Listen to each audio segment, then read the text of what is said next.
Okay mga papi, sample video tayo ng AES GR70 Adventure LED version 2. So ito po siya.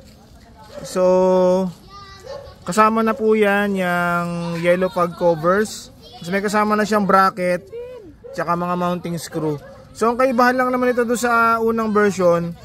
Yung unang version po may kasama na po siyang harness tsaka may kasamang dimmer switch. So ito po ay wala. So ito po ay ano lang, ilaw lang. So bali ang function niya, kailangan nyo pa po siyang i-wiring with single relay tsaka on off switch. So wala naman kasi siyang high and low, no. So pakita ko lang sa inyo yung pinaka ano niya, kung gaano siya kaliwanag. So yan, pag nag-on siya, ganyan po. So 70 watts yan per unit, so 140 watts po ang total. So ganito po yung liwanag niya. Nakakabit po yung yellow cover. Patay mo muna.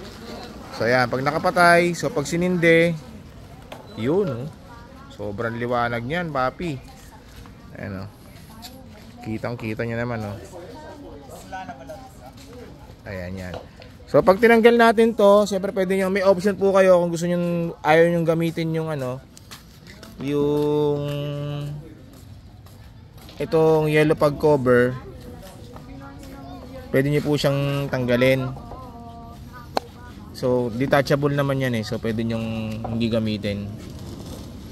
Kabila.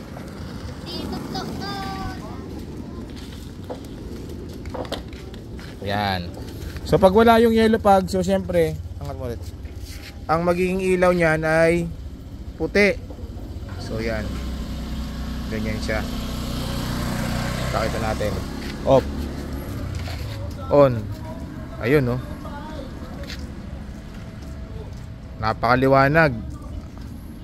AES GR70 Adventure LED version 2, 140 watts. Available po yan dito sa Scooteristas online shop. Maraming salamat po.